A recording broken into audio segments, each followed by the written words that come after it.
Hola, hola, ¿cómo están? El día está delicioso para salir. De hecho, ahí sí.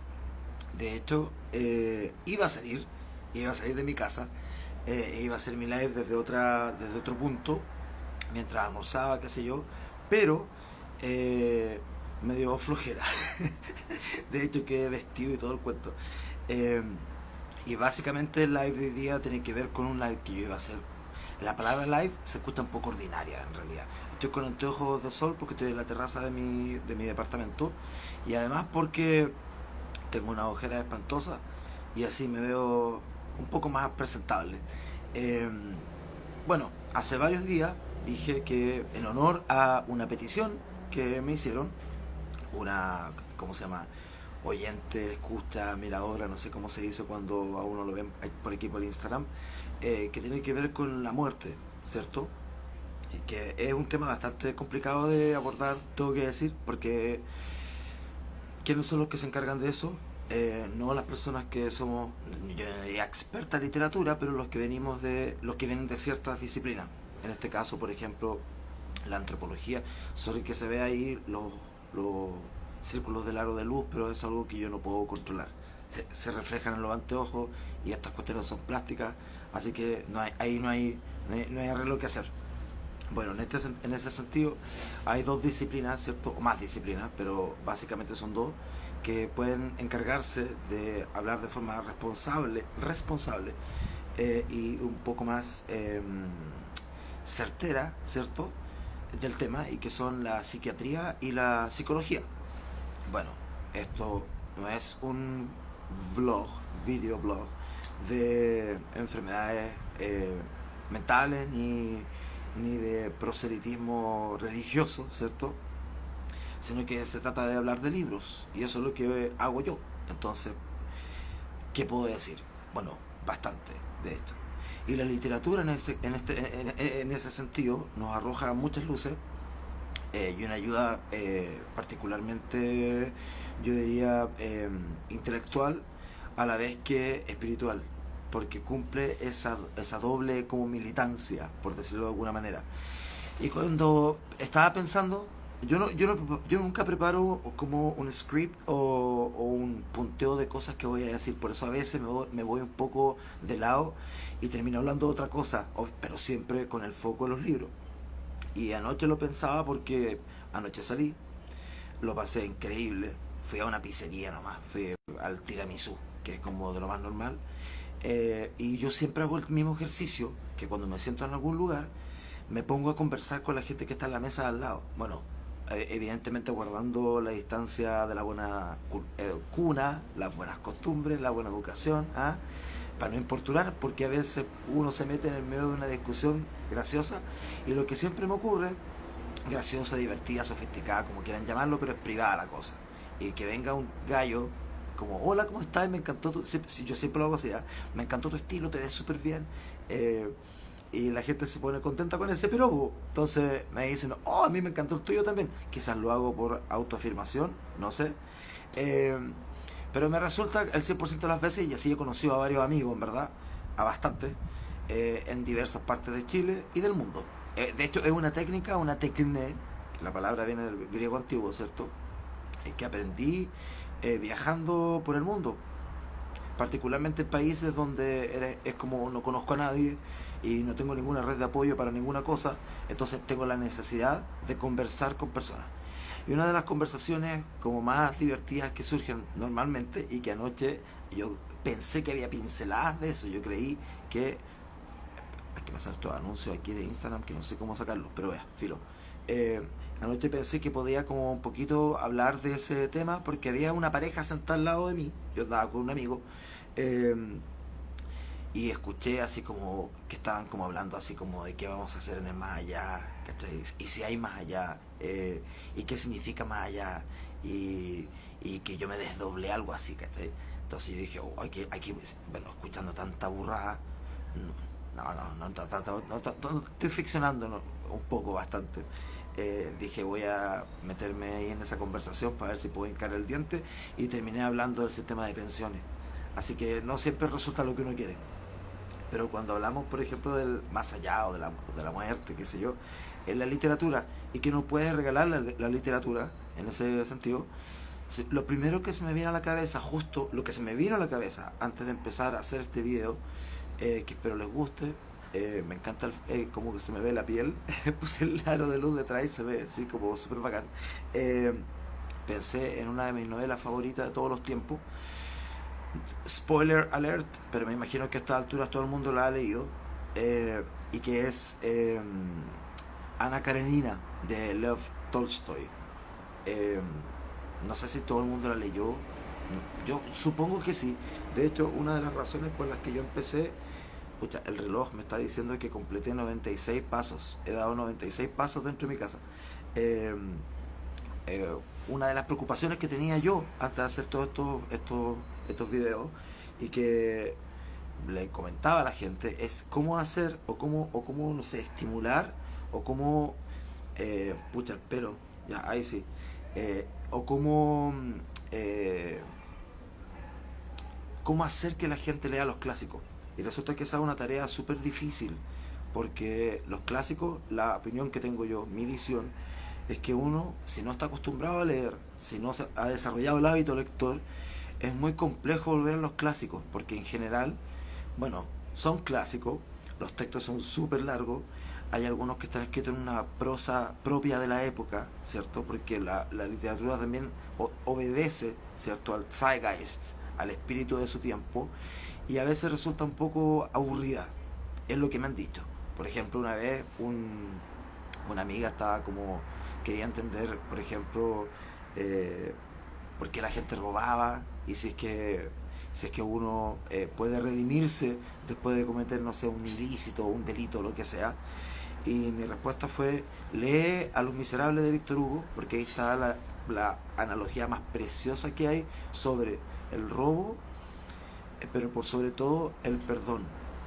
Y esa palabra que a mí me encanta en inglés, atonement, que es una película, que significa, donde la muerte está muy presente, de hecho sea de paso, y que significa expiación. Es una palabra, es que es tan elegante en inglés, atonement. Es como, suena más bonita que expiación. Bueno, expiación también es una palabra bien bonita. Eh, y me dijo que trató de leer Los Miserables y no pudo porque era muy larga la novela y la letra era muy chica, y está escrito en estas traducciones que fueron hechas hace como 100 años. Afortunadamente en este último tiempo están apareciendo nuevas traducciones de los libros, de los clásicos digo, pero siempre la letra es súper chica. Las ediciones son baratas porque ¿para qué sacar una edición de lujo de un libro que ya está con los derechos de autor libres? Cualquiera lo puede editar. Y de hecho este año me tocó a mí editar una, ¿cómo se llama? Una edición nueva de una novela de, ¿cómo se llamaba? Una escritora italiana, vivió en Argentina, pero siempre se me olvidó el nombre. Ya, pero me tocó editarla y la edición nueva viene como en argentino, así como que los personajes hablan como argentinos. Entonces yo decía, pucha, de lo que te estáis perdiendo. Pero claro, cuando leí yo los clásicos, cuando yo era súper chico, y cuando hablo de chico es cuando yo era niño, y es porque eran los libros que estaban en mi casa. Eh, no sé, estoy hablando, me refiero a la literatura completa, por supuesto, de Víctor Hugo, autor de Los Miserables, eh, León Tolstoy, Fedor Dostoyevsky, etcétera. Y de hecho, antes de empezar el live, estaba pensando en Ana Karenina. Ahí lo retomo otra vez, que siempre yo vuelvo a lo mismo. Porque esa novela trata sobre, bueno, no trata sobre la muerte específicamente, sino que trata de cómo la muerte se termina en el fondo en la solución, en esta ficción, estoy hablando, en la solución de un problema un poco más profundo, que era un problema social, y que tiene que ver con la liberación de una mujer que la sociedad de su tiempo condenó solo por el hecho de tener un amante, que era el conde Brodsky, que, oh, qué genial. ¿Y qué es lo que hace Ana Karenina? Bueno, lo que alguna gente en el último tiempo está haciendo aquí en el metro, saltar ahí. Pero en este caso era un tren en la estación de San Petersburgo, en Rusia. Ahí no termina la novela, sí, porque son dos los protagonistas, Konstantin Levin y Ana Karenina. Eh, Alguien me está hablando por WhatsApp, que me carga esa cuestión. Ya, filo. ¿Qué nos dice la literatura sobre la muerte? Para poder inspirar a las personas que están en estos momentos enfrentadas a la muerte. Bueno, primero decir que siempre estamos enfrentados a la muerte constantemente. Voy a repetir el cliché de la única certeza que tenemos cuando nacemos es que vamos a morir. Ya todos, todo el mundo a la hora que quiere ser profundo repite esa monserga. Bueno, no sé si monserga, pero es que es un lugar muy común. Y transitar por los lugares comunes a uno lo lleva a dar respuestas comunes y abordar temáticas interesantes desde esa cotidianeidad que está bien que se dé. Si no todos somos Nietzsche, ni no todos somos Platón. Pero hay libros que nos ofrecen ciertas guías y que nos pueden ayudar, como, no sé, yo pienso que de forma muy bonita y lúdica, a, a entender mejor ese proceso. Porque uno se encierra en la soledad, ¿cierto? Y me pasó, de hecho, 2 veces este año, lo comentaba ayer, de hecho, que una señora amiga mía, que trabaja con mi hermana, eh, los dos nos quedamos sin año nuevo. Ninguno celebró el año nuevo. En mi caso, porque todo indicaba que yo no tenía que celebrarlo. A ver, me caí, me semi-asaltaron porque pasó de estos gallos que acá en Chile les dicen los motochorros, que son unos tipos que pasan como en, ¿cómo se llama? En moto y roban las pertenencias de la gente que anda medio paga por la vida. Me caí en la ducha cuando me estaba cambiando ropa, se me trancó la puerta, dejé la llave afuera, no me contestaba en el citófono, bajé, la persona que me tenía que pasar a buscar me canceló ¿cómo se llama? El viaje en el sí, sí, generalmente no, eso yo no lo voy a decir. Eh, me- Al final dije, ya, chao, el destino quiere que yo no vaya a carretear. Y me quedé en mi casa, ¿cómo se llama? Viendo Carmen Gloria a tu servicio en la tele. Y ese fue mi año nuevo. A mí, no es que el año nuevo me da lo mismo, sí, pero de verdad que me da lo mismo. Lo único malo sí es que hice que una amiga que me convidó a su casa esa noche gastara plata además, porque fui yo, y se supone que iba a ir yo, y ¿cómo se llama? Y al final se quedó con un montón de comida. La pantalla se mueve un poco porque compré un soporte nuevo para mi teléfono para no tener que estar hablando como así, como de ahí para abajo, que me vea un poco raro, y estar como más face to face y que se vea más bonita también la pantalla. Bueno, al día siguiente de ese año nuevo, eh, que repito, no es el primero que paso solo, de hecho creo que no he hecho año nuevo así como con mi familia desde el año 2008, si no antes, de hecho, no, incluso antes, porque el verano del 2008 yo estuve en Valparaíso, así que tampoco ese año, donde lo pasé fatal, dicho sea de paso. Horrible, qué cuestión más penca, no sé por qué le meten tanto color. Ya, pero, en fin. Y llegué a la casa de mi hermana, que no estaba en Chile, estaba en Estados Unidos, y me pidió que yo regara sus plantas. Y le diera de comer al gato, al cicerón, que todo el mundo le dice cice. Y voy a contar la historia tal como fue. Y yo no puedo fumar dentro del departamento de mi hermana, por supuesto. Así que salí al balcón. Pero salí al balcón porque escuché un ruido extraño, así como raro. Alguien se estaba quejando, pero así, pero con locura. No sé si entienden a qué voy con que alguien se estaba quejando. Una persona decidió tener relaciones sexuales con la ventana abierta, eh, y nada, se escuchaba todo. Entonces yo salí como discretamente a fumar para escuchar la tontera, y justo esta amiga que yo les comentaba estaba en el piso, vive un piso debajo del departamento de donde vive mi hermana, y me gritó Aníbal, Aníbal, y yo quedé mirando y los dos estábamos mirando lo mismo y escuchando y estábamos muertos de risa. Y ese día, 1 de enero, no había mucha gente en Santiago, harta salió a la playa, hacía un calor de los mil demonios, de hecho. Eh, y en la tarde yo iba a ir a alguna parte, no me acuerdo a qué parte, creo que fue el tiramisú, de hecho. Sí, creo que para allá iba, si no me equivoco. Si mi único, ¿cómo se llama? Seguidor que está ahora conectado al live, me corrige. Entonces estaba juntando hambre porque era pizza, po. Estaba juntando hambre. Y bueno, esta persona, amiga que estaba abajo, me dijo, oye, voy a subir para conversar, po. Ya, subió, se sentó. Oye, estoy igual que las novelas de Víctor Hugo, como detallando toda la cuestión, pero para darle cuerpo al cuerpo a la conversación. Y resulta que, bueno, subió, se sentó, le dije, ¿quieres una feliz año? No, por supuesto, que esté exquisito este año, que lo pases la raja, que todos tus sueños se hagan realidad, bla, bla, bla, bla. Todas esas típicas cosas que uno dice cuando ando con mi polera de Dragon Ball. Eh, Todas esas cosas que uno dice cuando es año nuevo. Que a mí me carga que me anden abrazando, dicho sea de paso, encuentro que es una invasión horrenda y la gente tiene olores y que usa colonias que a mí no me gustan, bla, bla, bla, bla, bla.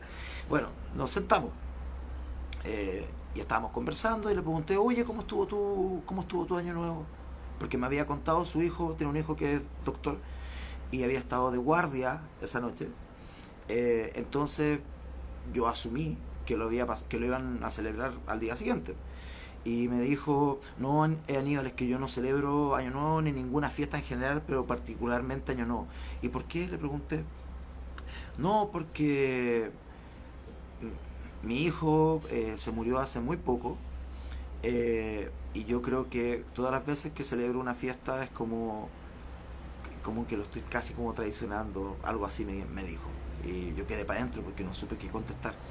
Entonces me dijo, ¿sabes qué? Me siento súper sola y es como algo que me está como atacando todo el tiempo.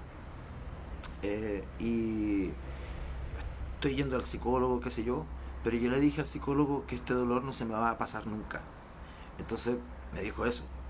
Y yo quedé, wow, así como plop, ¿qué le digo a esta persona? Eh, Así que lo que hago yo siempre, dar recomendaciones literarias, pero literal.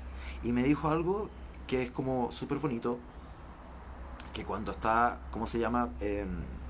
A veces se siente como sobrecogida por el dolor y la pena. Y no puede salir de ese estado. Entonces yo me acordé inmediatamente, y es algo que todos mis amigos conocen porque siempre lo menciono, que es una parte de la pasión de San Juan, que se llama El huerto de Getsemaní, que por favor léalo. Ahí va la primera recomendación. Bueno, la primera fue Ana Karenina y la segunda es esto, pero Ana Karenina es como muy triste, entonces en verdad no sirve mucho para, ¿cómo se llama?, guiar bien los duelos. Después voy a ir a un segundo punto, ¿eh? Ojo. Eh, Estaba Jesucristo, pobre gallo, sentado en ese huerto, pensando en la cantidad de basura que tenía a su alrededor. Pedro, que fue el fundador de su iglesia, ¿cierto?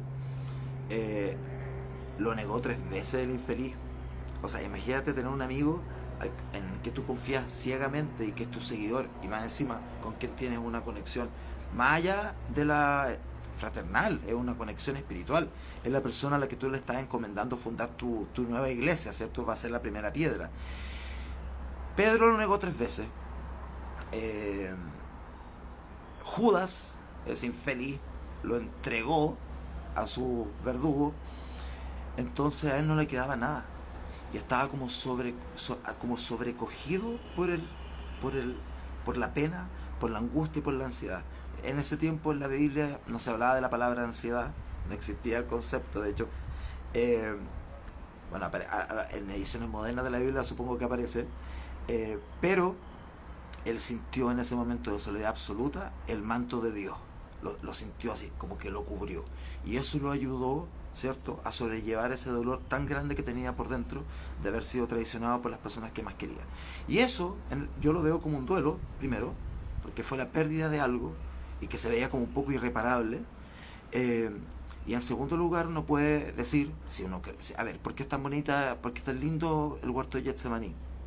Porque no necesariamente es la deidad la que a uno lo va, ¿cómo se llama?, a socorrer o a ayudar, o estar en ese, ¿cómo se llama?, estado de sacar de ese estado catatónico de angustia y de pena, sino que esa energía viene desde dentro, del amor que uno ha construido en esta alma, ¿cierto? Yo siempre hablo, siempre, todo el tiempo, del alma tripartita griega: mente, timos, y el alma apetitiva que está aquí entre medio de las piernas.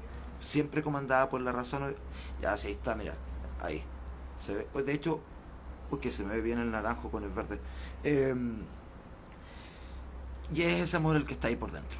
Ahora, hay otros consejos que uno pueda tener o dar desde la literatura.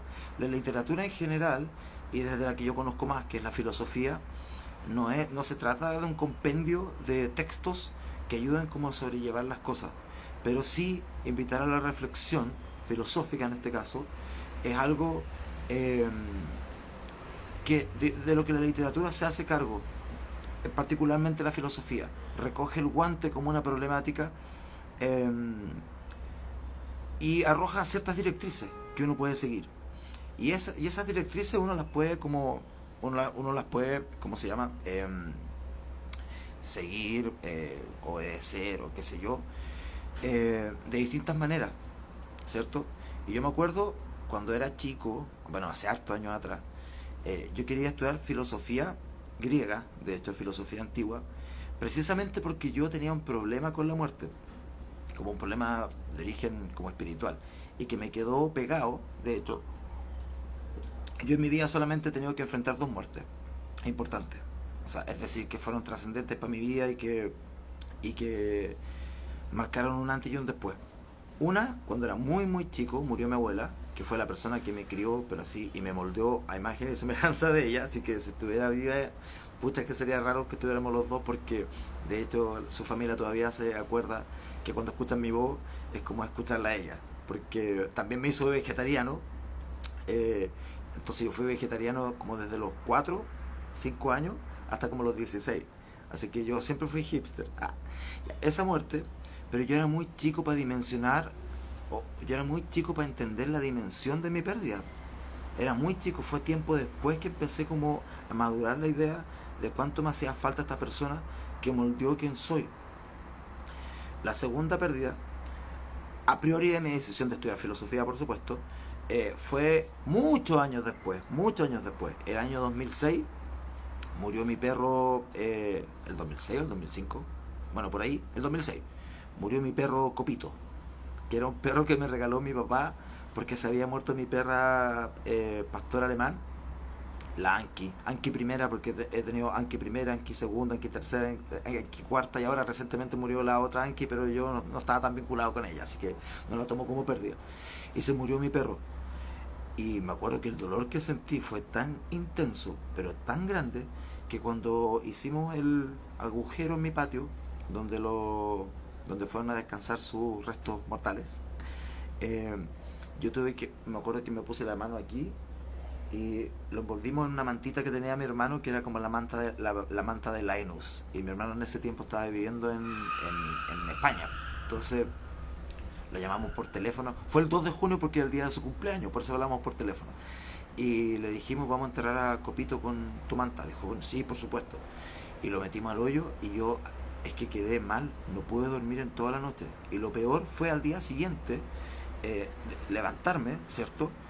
Y siempre mi perrito aparecía o dormía conmigo o daba vuelta alrededor de la casa. Era la primera presencia que yo sentía cuando andaba en la cocina, en el living, leyendo. Se ponía arriba de mis piernas, me ponía como el hociquito aquí como en la pierna mía para pedirme comida. Si alguien, si, no sé, puta, si se perdía, no sé, un pedazo de torta o no sé, un pedazo de jamón, todos sabíamos que él era el culpable, y él estaba así como escondido. Entonces la pena fue súper grande y me costó mucho como asumirla, y tomar ese duelo y poder vivir con eso. Y yo estoy hablando de un perro, de hecho, no estoy hablando de una persona. Eh, bueno, y tengo que mencionar la más reciente. Bueno, bueno, después se me han muerto amigos, qué sé yo, pero la más reciente fue la de una amiga mía muy, muy, muy querida, y de la que me acuerdo todos los días de esto. La Lizón, la menciono ahí con nombre porque ya no está entre nosotros, así que uno puede nombrarla, que era una amiga que era bien especial. Era una señora francesa, muy elegante, elegantísima, pero elegante de verdad. Más encima era preciosa físicamente. Eh, y tenía una vida así, pero que era una locura. Era tan divertida la señora, tan divertida. Eh, se había doctorado, vivió un tiempo así nos hicimos amigos, po, porque yo viví en Edimburgo y ella vivió en Glasgow. Y ella se doctoró primero en Francia en literatura medieval y después en Glasgow en filología moderna. Entonces era muy culta. Pero nunca trabajó en la academia. Un tiempo hizo clases, qué sé yo, pero no le gustó. Y empezó a viajar por el mundo trabajando para el gobierno francés, para la Alliance Française, para la Alianza Francesa. Y entonces vivió en Kinshasa, vivió en Nairobi, vivió en Sudáfrica, en Tahití vivió muchos años, vivió en Mali, en Madagascar, en las Seychelles, conocía a todo el mundo, era impactante. Eh, entonces todas las veces que conversábamos tenía una historia más divertida que la anterior. Y su vida también era súper excéntrica. Y más encima a pesar que no le gustaba que la tocaran. Eh, o sea, era tan excéntrica que esta era una señora jubilada francesa. Se vino a jubilar a Chile porque Chile lo encontró que era un país barato, tenía amigos, entonces era fácil estar acá. Y como era tan bonita, era modelo. Entonces salía como todavía me acuerdo que salió en la propaganda televisada de la prueba, y pues salió también en la del rechazo. Salió como los dos reclames. Y en la de la prueba era como una mamá así como facha. Y en la del rechazo era como una mamá moderna que hablaba tontera. Entonces era súper divertido. Y tenía un tumor acá, atrás, que podía aplastarle en cualquier momento en la médula ósea. Entonces, no sé si estoy muy aburriéndolo contando toda esta historia, pero tiene un sentido. Porque ese es un duelo que yo todavía estoy tratando de elaborar y no puedo. No, me es casi imposible. Y la cosa es que ya éramos bien unidos. De hecho, si yo estaba aburrido en mi casa y quería salir con alguien, típico que tus amigos a esta edad ya tienen críos, qué sé yo, y yo decía, ¿aló, Lison? ¿Te tinca que hoy día vayamos al bistró o al billet? Sí, vamos, ahora, listo. Oye, Lison, ¿te tinca que hagamos esto en la noche? Ya, vamos. Pasamos una Pascua juntos, de hecho, y nos dio tanta vergüenza porque nos dio puros regalos finos, como exclusivos, unas cosas, pero a mí me regaló un frasco de foie gras, así como ese nivel. Y maravillosa mujer. Y la cosa es que se fue estuvo mucho tiempo viajando a Francia por este asunto del tumor porque empezó a crecer mucho, y se sometió a un tratamiento que cuesta millones de euros y que el gobierno francés, como tiene salud gratis, cubría. Y yo no sabía que ese tratamiento estaba alterando un poco como su comportamiento, fuera de la carga que tenía el haber estado enferma. Y un día llegó en el verano del año 2023, llegó creo que fue la primera semana no, la última semana de febrero, ahí llegó. Y me dijo, Aníbal, juntémonos en mi restaurante favorito, el Perú Gustoso, uno que está en calle de Pedro Valdivia, para conversar un rato, echar la talla, qué sé yo. Y ya nos juntamos ahí en el Perú Gustoso. El clima estaba horrendo porque había un incendios forestales, no sé si se acuerdan, pero esta cuestión estaba así irrespirable, no se podía salir a correr, nada. Ah, mira, ahí le pongo ahí como un join, ya, wave. Eh, y se sentó, llegó con un corte de pelo nuevo que yo encontré que se veía horrible, y después entendí que es porque estaba enferma y la habían operado y tuvo que cortarse de las mechas de nuevo. Eh, y se sentó y pidió la carta física del restaurante. Y no le dieron la carta física. Le dijeron, señora, aquí está el código de barra, lo puede escanear con su celular. Y ella dijo, ¿qué te crees tú? Vengo de un país civilizado y vienes a decirme que no puedo tener mi carta física, la quiero ahora.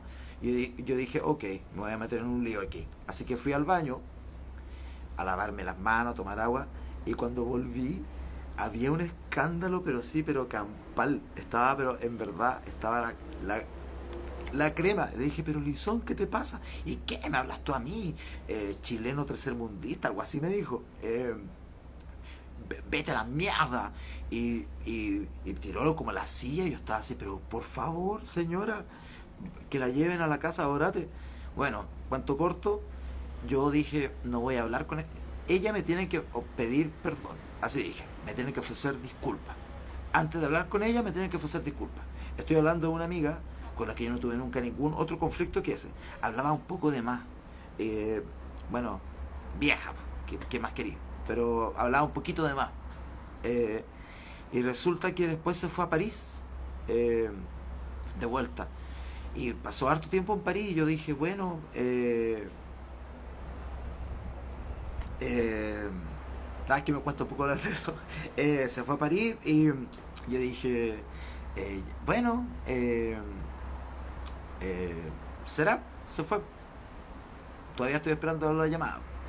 Y después, en el mes de noviembre, el 5 de noviembre, si no me equivoco, del año pasado, yo estaba sentado precisamente donde estoy sentado ahora y me llama por teléfono su mejor eh, to be in your live video. Eh, Aquí dice el Hanuman, you're sending me a request to be in my video, but if I do that, then the screen will be like, cut in a way that I don't understand. Perdón, pero un amigo mío que me está ahí hablando. Eh, bueno, la cosa es que me llama por teléfono Natalie, que era una amiga que teníamos en común que era belga. Y la Natalie solamente me hablaba por teléfono para contarme, hacerme como un update de la salud de la Lison cuando ella estaba en Francia. Y yo dije, ok, aquí ya pasó algo. Y no me atrevía, vi el teléfono y como que no me atrevía a tomarlo porque sabía que me iba a contar algo terrible. Lo primero que dije, aló, Natalie, ¿qué le pasó a la Lison? Y me dijo, se murió. Y quedé en shock, de hecho. Quedé como para atrás, no supe qué decirle, porque por tonto estuve esperando que alguien me ofreciera disculpas por una lecera, por un escándalo, qué sé yo. Y se murió mi amiga, una de mis mejores amigas, sin que yo pudiera siquiera decirle chao. Y teníamos una confianza extrema. De hecho, por su enfermedad, yo tenía el compromiso con ella, moral y legal, de si quedaba en cuadraplégica, yo la iba a acompañar a Suiza a someterse a un suicidio asistido. Y yo estaba súper nervioso, por favor que no llegue ese día, primero porque adoro a mi amiga y no quiero que se vaya, pero en segundo lugar, ¿qué voy a hacer yo ahí llevando a una persona a, ¿cómo se llama? A hacerse eso? Es como que yo la voy a llevar como al cadalso y entendiendo que no es así, yo estoy a favor de todo, de la eutanasia, qué sé yo, pero esto era un poquito más complejo. Y lo que le pasó a ella fue simplemente que se fue a Francia, me enteré después, porque su doctor le dijo, no, ya nada más vale la pena. No podemos hacer nada por ti, no vas a mejorar. eh, Así que mejor elige un lugar del mundo donde puedas pasar los últimos días de tu vida. Y yo te aconsejaría que Francia, porque si te pasa algo grave, no vas a poder volar de Chile a París de forma expedita. Así que se fue a Francia y murió allá. Entonces, todos los días me persigue eso, que yo no pude como elaborar como ese duelo, y no he podido. Es, es penca. Y de hecho, en este último tiempo que estaba haciendo recomendaciones literarias, ella era muy buena lectora, es la lectora más seca que he conocido en mi vida. Y leía de todo, yo le pasaba, no sé, libros difíciles de Jaco Jintica, y los leía como en un día y me los devolvía todos subrayados. Entonces cuando yo abro los libros, está como su letra ahí escrita. Y me da tanta pena porque por tonto, orgulloso, chanta, no me pude despedir como correspondía de una persona que significó mucho en mi vida y significa bastante, de hecho, y que me apoyó mucho. Entonces me acordé, dije, ¿qué puedo hacer con esto? Tengo esta pena que me está persiguiendo. Eh, Mi hermana organizó de hecho un brindis en su honor, participaron algunos amigos, eh, otros no, porque se enojaron porque no estaban incluidos en el testamento. Ahí voy, los amiguitos que se gastaban, con razón después renovó a todas sus amistades. Y otro cabrón que tiene viviendo ahí en una casa que le dejó, que está vendiendo todo, no sé. Ya, pero eso no va al caso. El cuento es que mi hermana organizó ese brindis y ahí nos emocionamos todos porque mi hermana dijo que lo que más echaba de menos de la Lison era que tenían como una cosa entre ellas dos, y que mi hermana se llama Bárbara y la cantante favorita de la Lison era Bárbara, entonces a las dos les gustaba Bárbara. Y era esas cosas, esas complicidades que uno hace con los amigos, ¿cierto? Y que son esas cositas chiquititas que quedan como dentro del corazón de uno, y en el día a día eh, aparecen. Uno va caminando y se acuerda de esas cosas y se llenan los ojos de lágrimas. Quizás cuánta gente hay en la calle que va llorando a alguien que se le fue y cuyo duelo no pudo cerrar. Entonces lo que yo hice inmediatamente, yo durante muchos años estuve como desencantado de la filosofía.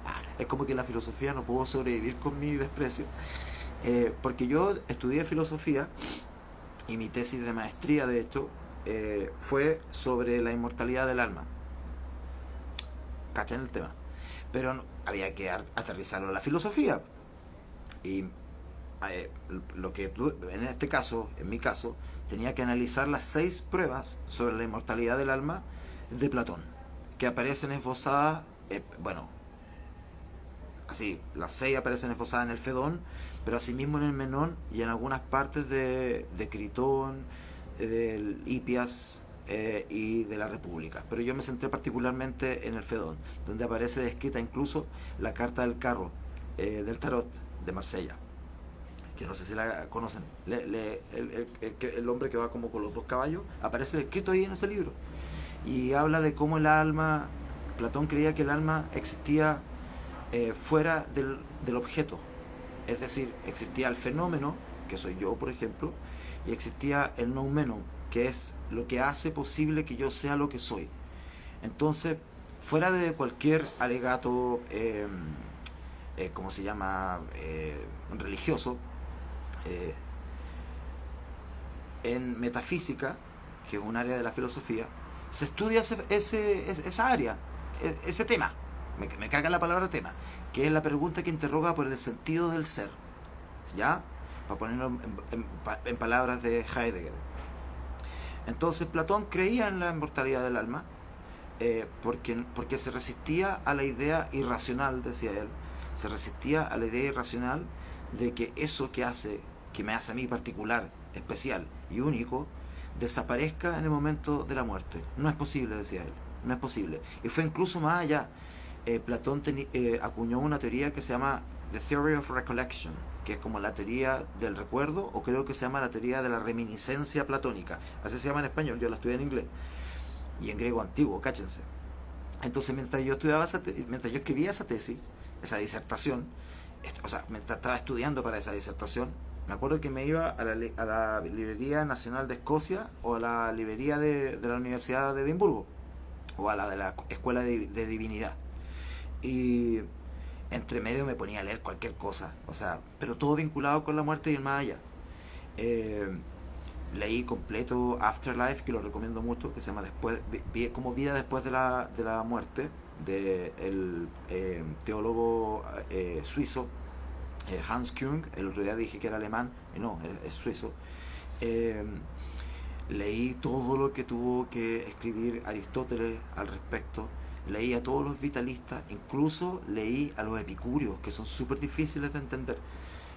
Leí hartas novelas que estaban vinculadas con el tema, y de ahí saqué una disertación que se titula de la siguiente forma: ¿Cómo justifica Platón que el alma es inmortal?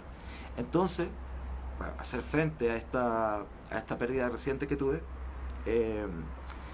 lo que hice fue revisar mi tesis, porque yo después de eso, bueno, ya, después de que presenté mi tesis, qué sé yo, la dejé ahí en la oficina donde había que ponerla, me pusieron muy buena nota, aprendí un montón en el proceso, desarrollé my writing skills, mis habilidades de escritor filosófico de forma bastante refinada, y hice un trabajo de exegesis, que significa el estudio de los textos, muy muy riguroso. Escribí de hecho 15.000 palabras, me acuerdo, no, 15.000, no, era de 16.750 palabras, y escribí 7.000, es decir, la mitad de la disertación, analizando los textos en griego antiguo y traspasándolo al español, para quedarme con el argumento así, al inglés, perdón, con el argumento así, pero lo más claro posible. Pero después de eso, Terminé de estudiar, qué sé yo, viví un tiempo en Europa y me devolví a la casa de mis viejos, en el sur de Chile. Eh, y una noche tuve un sueño. Pucha, avísenme si estoy lateando porque hablo mucho. Pero esa noche tuve un sueño. eh, y soñé que se metían unos ladrones por el ventanal de mi habitación, eh, y que me daban un tiro por la espalda. Y mis papás, uno me tomaba por el lado derecho y el otro por el lado izquierdo.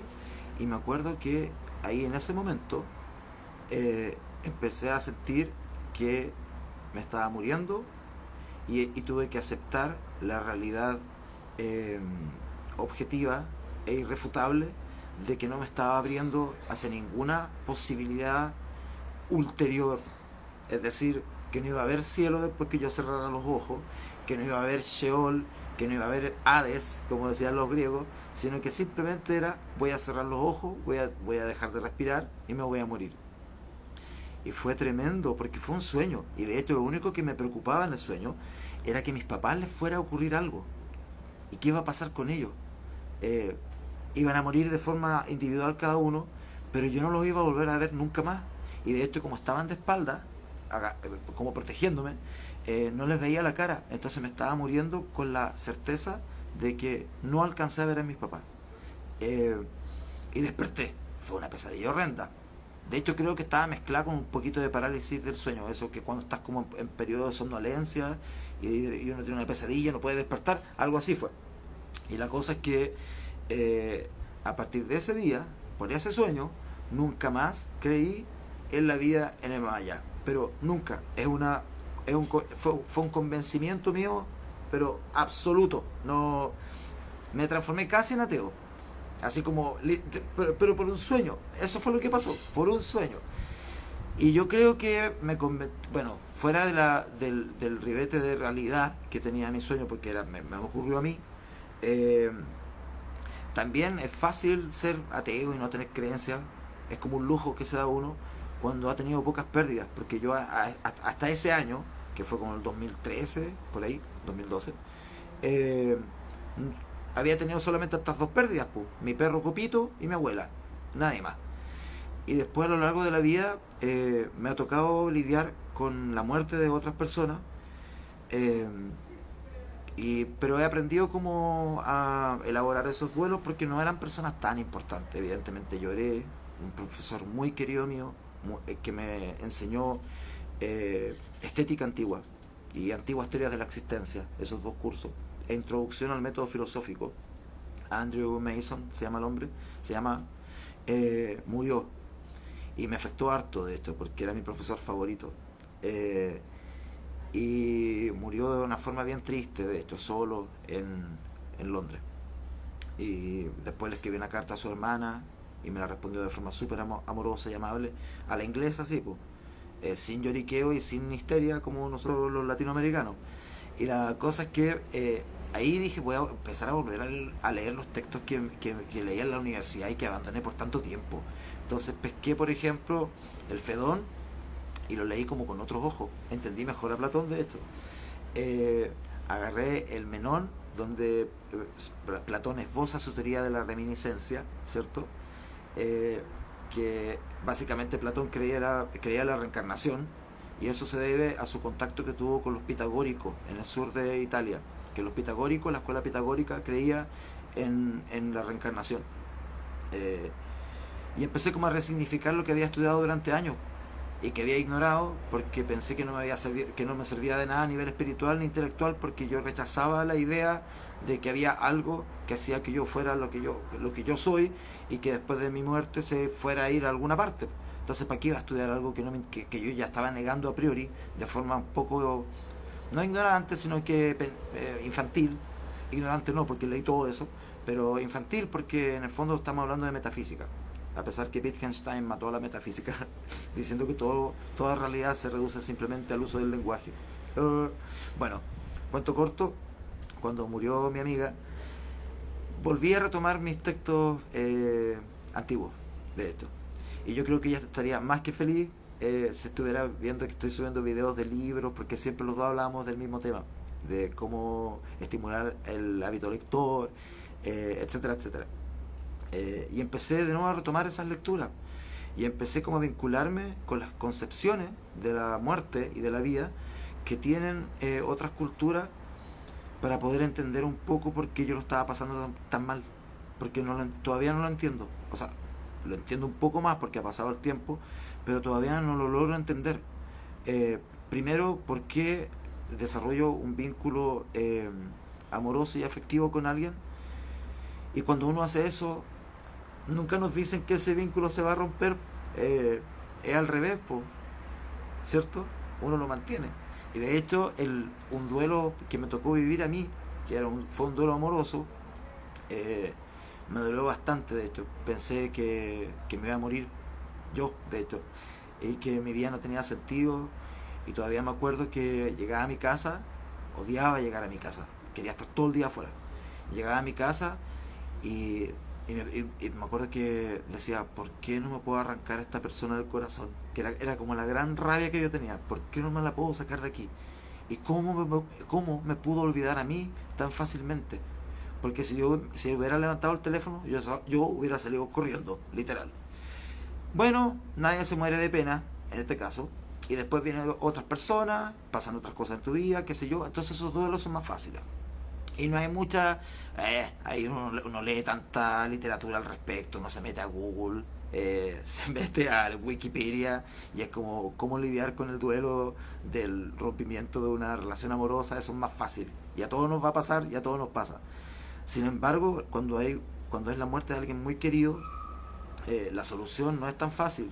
Es complejo encontrarla porque uno no la entiende. Yo de verdad les juro por Dios que no entiendo por qué eh, la vida me dio la oportunidad de desarrollar este vínculo amoroso con alguien, de cultivarlo, eh, de llevarlo a niveles súper, súper personales. O sea, mi amiga se hizo amiga de mi hermana, de mi cuñado, pasamos fiestas juntos, vimos los resultados de las elecciones en la casa de mi hermana, me acuerdo. Eh, Cuando llegó nos trajo un vino así, pero finísimo, de las viñas de Bordeaux. Eh, como alguien con la que yo conocí durante tan poco tiempo, pasamos justo la pandemia, de hecho, también, porque vivíamos en el mismo edificio, nos apoyamos mutuamente y creo que nos queríamos harto. Eh, el problema es que como yo todavía no creo en el más allá, eh, pero quiero creer de nuevo, es como raro, pero para poder ponerle como, no sé, algún antídoto o un bálsamo a mi pérdida, porque me río de nervioso, pero es porque no la entiendo, si es que no la entiendo. Y aunque lea mucha literatura y vuelvo a leer a los rusos, y vuelvo a leer a los franceses, y vuelvo a llegar a, qué sé yo, a ver películas, explorar cine, leer otra vez, una y otra vez al Fedón, no logro entenderlo. ¿Por qué me pasó esto a mí? Y lo peor es que aquí sí que está la imposibilidad de que la otra persona que yo quiero, en mi cabeza, porque no creo en el más allá, todavía quiero creer, eso lo penca. Eh, y ok, el dato objetivo es que yo estoy dolido y tengo que salir adelante con mi duelo. Y el otro dato objetivo es que la otra persona ya no existe. Time. Entonces, ¿qué hago? Y decidí que lo que tengo que hacer mientras estoy como en este viaje, ¿cierto? De reencontrarme otra vez con mis creencias teísticas y mi visión teleológica que tenía desde chico, de hecho, gracias a mi abuela y a mi familia, en verdad. eh, es como honrar su nombre a través de mis acciones, honrar su recuerdo a través de mis acciones, de mi personalidad y de todas las cosas que yo encontraba bacán que tenía ella. Y algunas son bien malas y son feas y la gente me queda mirando raro porque son actitudes que no hay que tener. Por ejemplo, cuando estábamos comiendo y pasaba un pordiosero o un mendigo, no sé cómo le digan ustedes, ella se indignaba así, pero heavy, y les tiraba el agua, qué sé yo. Entonces, al punto que una vez me acuerdo que estábamos tomando un pisco sour y pasó una chica de un país determinado con la guagua en brazos. Entonces le pidió plata. Le dijo, ¿quién mandó un... como que se rió de mí por lo que estoy hablando? Qué raro. Bueno, en fin, es que me llegó ahí como un emoticón de risa. Qué lata, esa persona que me mandó eso. No, a mí no me da risa lo que estoy hablando. Bueno, la cosa, pero la historia es graciosa, sí.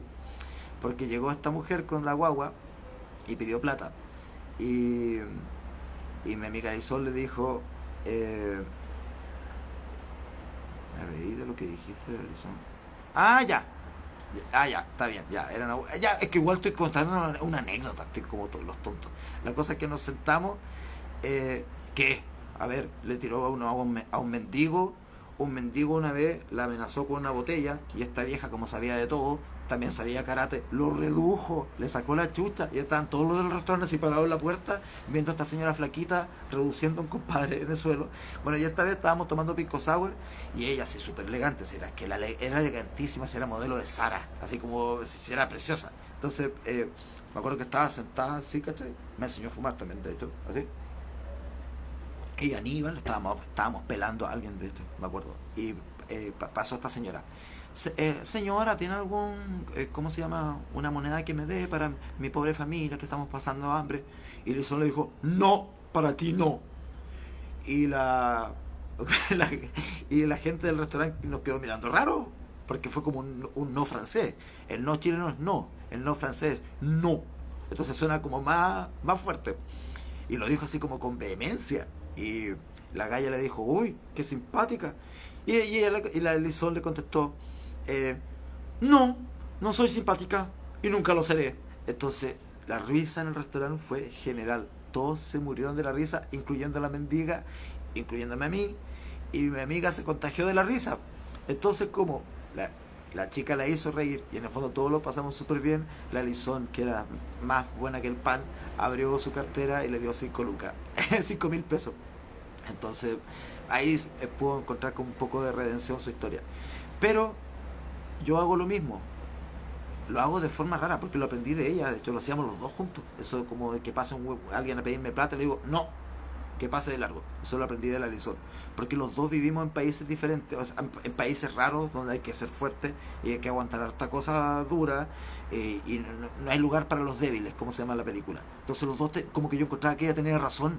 Todo el mundo la encontraba violenta por hacer eso, pero yo no encontraba la razón. Por ejemplo, cuando yo estuve vivía en India, después estuve en Bangladesh y en otros lugares, cuando uno va caminando por la calle y es extranjero, los niños se cuelgan de la ropa de uno. Y si uno osa en darle una monedita, una rupia, a un niño que anda en la calle, esa es tu perdición, porque te van a perseguir como 150 gallos más y no te van a dejar tranquilo. Así que no, si viajan al sudeste asiático, no den ningún peso, incluyendo Pakistán, pero ni un peso, cero, porque no van a solucionar nada y al contrario se van a meter en un lío. Entonces la Lizón venía de experiencias similares, porque era lo mismo en África. Entonces todas las veces que nos piden plata, respondemos de forma un poco, que a la gente le molesta porque encuentra que es un poco rudo, pero es que es la costumbre nomás, que teníamos los dos de hacer frente a esto. Eh, entonces yo decidí que la forma en la que yo la voy a recordar siempre, y la manera en la que yo voy a... porque la quiero recordar, no quiero olvidarme de ella. Eh, bueno, la forma en la que yo la voy a honrar es a través de mis acciones, eh, de todo lo que yo diga, de mis decisiones. No que ella desea mi vida, sino que tomarla en cuenta. Cuando cuando voy a la librería a buscar libros, cuando estoy escribiendo, incluso ahora en mi cabeza tengo dando vuelta, una música súper linda que es de Darío Marinelli. No sé si alguna vez alguien vio la película Ana Karenina, la última, con la Keira Knightley y el Aaron Taylor Johnson, creo que se llama, que es del mismo director de Atonement. Y la tengo aquí pegada, de hecho podría ponerla de música de fondo, pero no sé cómo se hace eso. Eh, Porque era la que le gustaba a ella, le gustaba a Darío Marinelli, le gustaba a Arlo Part, Beethoven. Fuimos muchas veces al teatro a escuchar a Beethoven, y después esas jornadas maravillosas de ir al teatro de la Universidad de Chile, a escuchar a, no sé, Antonín Dvořák, la Sinfonía del Nuevo Mundo, que me encanta. Vimos junto el Requiem de Giuseppe Verdi y después nos íbamos caminando hasta la calle Constitución, esto es cerca de Plaza Italia, eh, a comentar lo que habíamos escuchado, nos comíamos algo, tomábamos un traguito, una botella de vino, y eran esas reuniones exquisitas que yo nunca en la vida he podido volver a tener. Eh, Como que la vida me puso eso a mí encima y ahora no lo vuelvo a tener y no lo voy a tener nunca más. Entonces yo tengo que vivir como con esa angustia de que algo muy bonito me pasó. Tuve la oportunidad de disfrutarlo, por orgullo tonto, no lo resolví bien, pero yo sé que mi amiga en alguna parte de este universo está, porque cuando uno recuerda a alguien, eh, desde esa visión, ¿cierto? Honrando su memoria a través de las acciones y de todo lo que hacemos y lo que pensamos, eh, esa amiga existe, está dentro de uno. Y eso es lo que yo le comentaba a la señora que yo les decía que era amiga mía, que vivía en el edificio de mi hermana, perdón, que el dolor no se va a pasar. De hecho, hay dos psiquiatras, uno que creo que se murió, el Otto Der, creo que se murió, y el Otto Kemper, que era un austriaco que se vino a Chile porque era judío, y aquí no lo pescaron, igual que a Sigmund Freud, no sé si sabían eso, y se fue a Estados Unidos, a la Universidad de Cornell, y desarrolló, bueno, su máxima teoría es la teoría del narcisismo maligno, pero los dos hablaban de la experiencia del duelo. Uno, desde su visión de la maldad, desde la pérdida de seres queridos en manos de los nazis, y el otro, por la experiencia que tuvo de perder a una hija. Y los dos confluían, se dice, concluían, perdón, lo mismo, que la muerte de un hijo es un duelo permanente que no se pasa, que no se pasa, que no se pasa. O sea, se muere y no hay forma de resignificar eso. Simplemente lo único que se puede hacer es vivir con ese dolor. Aprender a vivir con ese dolor, con esa ausencia. Y la experiencia más cercana que tengo yo de vivir con el dolor y con la ausencia y con no haber sabido cerrar bien los ciclos tiene que ver precisamente con esta amiga. De hecho, más encima fui tan cabrón que cuando peleamos la peleé un montón con harta gente, amigos que tenemos en común. Me decían, oye Aníbal, pero ¿hablaste con la Lizón ya o no? No, me tienen que ofrecer disculpas. De hecho, en el restaurante donde armó el escándalo, me lo preguntaban todo el tiempo. Ya, pues Aníbal, arréglate con la Lizón, es súper simpática. No, hasta que me ofrezca disculpas. Y así fue que la embarré, pues, porque en lugar de pasarlo bien y agachar el moño por una tontera, hacer una lecera, terminé así. El cuento es que la literatura y la filosofía nos arrojan luces para poder entender mejor esos fenómenos. El que tenga creencias teísticas, por supuesto, le va a costar mucho menos, pero los que no tenemos creencias teísticas nos cuesta el triple. Entonces tratamos de encontrar una respuesta en la filosofía, en este caso, puede ser también en el cine, pero Platón todavía no me puede volver a convencer. Es que es insólito, no puede convencerme. Y yo digo, pero ¿cómo? ¿Pero por qué no me puedo sacar este dolor de dentro? Así como es permanente y es punzante. Ahora, usarlo a través de este método que digo yo, de honrar a la persona y honrar a tu amigo o tu amiga, o a la persona que perdiste, a través de tus acciones, sirve. Pero sirve como un antídoto en el que uno está sufriendo a la vez que está como haciendo algo positivo. No sé si se entiende muy bien la idea. Es como, voy a hacer lo mismo que haría la Lizón en este caso. Siempre pienso lo mismo. Y cuando lo pienso, me da una pena tremenda. Es como, me viene otra vez como el dolor a la guata. Pero al mismo tiempo estoy como haciéndolo porque lo quiero hacer. Entonces la pregunta es, ¿se puede vivir con el dolor? Al tiempo que uno explora la filosofía, ¿cierto? Como carta para poder enfrentar esta cosa de forma más intelectual y ponerle neurona al asunto. Y yo creo que sí, que es posible, que es posible. La literatura nos enseña mucho sobre eso, sin ir más lejos. Y es muy bonita la idea de pensar en esto que Kant puso en la crítica de la razón pura, y que también, por supuesto, elaboró Platón en su famosa teoría de las ideas platónicas, ¿cierto? Que básicamente la teoría de las ideas, igual que parecía a la de Kant, para resumir el cuento, que existe un fenómeno, un objeto, pero ese objeto tiene una forma, es decir, hay una idea que hace que este objeto sea lo que es. Ejemplo, mis anteojos de sol. Hay algo que hace que sean lo que son. Y eso es solamente cognoscible a través de la reflexión filosófica, del pensamiento crítico y del autoexamen. Entonces es un mensaje súper bonito, porque cuando enfrentamos la muerte, uno, primero que todo, permiso, voy a encender un cigarrillo, porque si no, no puedo pensar sin fumar.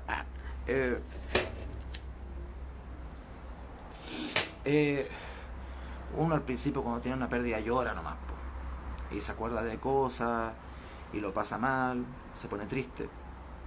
Pero después viene una parte que es necesaria, y que es la parte intelectual, en la que uno tiene que decir, ok, esto lo voy a enfrentar de una manera adulta, en el sentido intelectual, y también para darle un sentido a mi vida, porque uno tiene que seguir viviendo. Si no, harta cicuta crece por el parque metropolitano, y la idea no es llegar allá. Y de hecho me acuerdo mucho de la pregunta que me hizo mi papá hace una semana atrás. Estuve en el sur de Chile, bien, visitando a mi familia que está allá. Lo pasamos divino, de hecho, sensacionales poco, estuvo exquisito. A pesar de que hubo algunas, ¿cómo se llama? Como mis viejos son empresarios, entonces como que nunca tienen tiempo para nada, y hay que esperarlo, y llegamos tarde al restaurante, ya bueno, fuera de todas esas problemáticas logísticas, tuvimos unas conversaciones bien bonitas, y mi papá me dijo, ¿sabes tú que yo tengo una amiga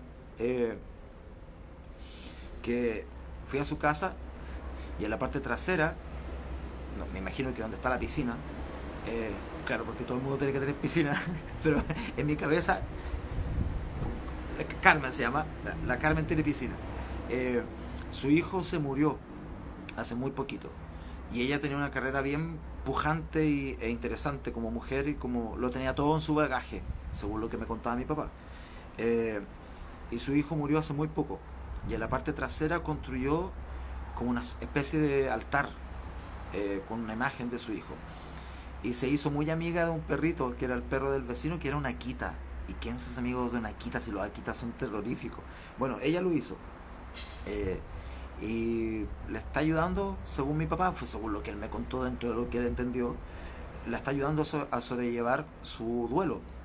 Y yo creo que esas cosas mágicas sí pasan, porque yo tengo gente querida que me ha apañado cuando he pasado por periodos dolorosos, pero la mayoría del tiempo yo vivo solo. Entonces la mayoría del tiempo a veces estoy sentado y me pongo súper triste, y me siento en ese huerto de Getsemaní que comentaba al comienzo. Entonces tengo que ir como bien dentro de mí, y eso se llama autoexamen, ¿cierto? En términos socráticos, tengo que ir como bien dentro de mi alma, sacar lo que está ahí y racionalizarlo. Y a lo mejor arrojar un par de lágrimas, porque hacen falta. Yo lloro por lo menos una vez al día, así que soy muy llorón por cualquier cosa, de hecho. Mi hermano es más llorón que yo, sí, mucho más. Él llora con los brotes de la primavera y la cosa. Y cuando ve un pobre niño pobre, se deshace, qué sé yo. Entonces lo que hago es como, ya, estoy solo. Mis hermanos están casados, mis papás están casados, pero yo no. Por decisión personal vivo solo, rodeado solamente de libros. Eso es lo único que hay en mi departamento. De hecho no me atrevo a hacer un tour ahora. Y ropa, tengo un closet la raja, de hecho. Voy a hacer un video de eso próximamente. Pero cuando estoy solo, de repente típico que me siento en el sillón a revisar el teléfono, o estoy escribiendo. De hecho ahora estoy escribiendo un libro. Bueno, tengo tanto que decir, después voy a llegar a ese punto. Y de repente me vienen estos recuerdos, po. Y a veces los teléfonos fallan, y a veces las puertas se cierran, porque la gente tiene vida personal, y a veces con la persona a la que yo siempre llamo, a mi hermana cuando tengo un problema, y a veces ella no me contesta porque tiene una guagua. Mi sobrino Casper estaba muy chico, exquisito, más encima, precioso, tiene los ojos del color de mi pelo, de hecho, sí, es una exquisitez de guagua, y súper tierno. O mi hermano, pero mi hermano siempre está ocupado porque es un hombre de negocios, que trabaja en una cuestión muy demandante. Entonces a veces los teléfonos no se contestan. Y los amigos a veces, siempre los amigos son chantas a veces, ¿eh? Porque te dicen, es como, no amigo, tú cuando tengas un problema y estés mal, llámame y hablamos. Pucha, y hasta el momento yo he levantado esos teléfonos y a veces he recibido respuestas que son bastante cabronas. Entonces cuando uno está solo, que pasa muy seguido, y viene como esta oleada de dolor, uno tiene que ponerle ahí la parte intelectual. Y ahí surgen nuevamente los filósofos. Y ahí otra vez tenemos a Platón. Y ahí otra vez tenemos a Aristóteles. Y ahí otra vez tenemos a Ana Karenina. Y a lo mejor si leemos a Ana Karenina, específicamente cuando llegamos a la parte en la que se tira el tren, a lo mejor vamos a llorar. O yo hago una cuestión que es súper sadomasoquista, que prendo mi... Bueno, mi iPad ya no lo puedo usar, pero prendo mi compu, el laptop tiene un súper buen sistema de sonido. Eso es casi lo único bueno que tienen los Apple, que tienen como un sistema de sonido extraordinario. Y me pongo a escuchar pura música triste, así pero de tonto. Pero saben que no es de tonto, sino que es hacer frente a las emociones nomás, a la emoción del dolor. ¿Qué pasa? De forma inesperada durante el día. Estoy sentado y pongo, no sé, la sonata Hammerklavier de Beethoven, que es mi favorita, las aguas primaverales de Rachmaninoff, escucho mucho Rachmaninoff, de hecho, no sé, el quinteto Opus 44 de Schumann, todos los días casi, y me pongo a llorar cuando lo escucho. Y me gusta la idea de que no estoy vacío por dentro y que tengo todas esas emociones, y que tuve la oportunidad de querer a alguien,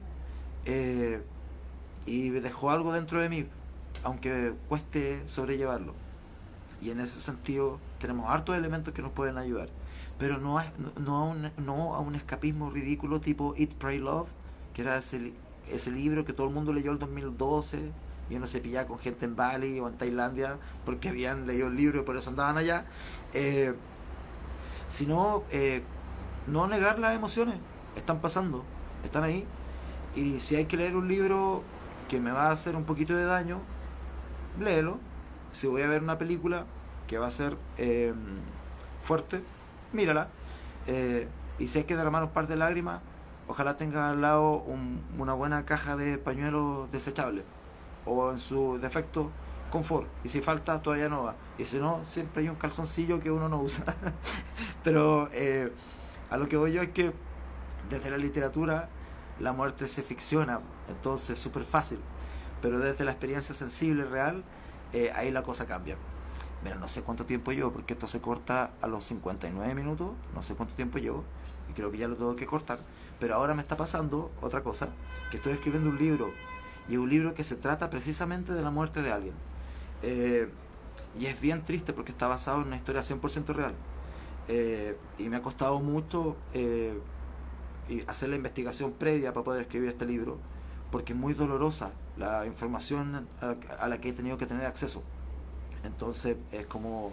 Y todo el rato me estoy preguntando cómo los seres queridos de esta persona, principalmente su marido, pueden siquiera tener una llamada por teléfono conmigo para hablar del libro,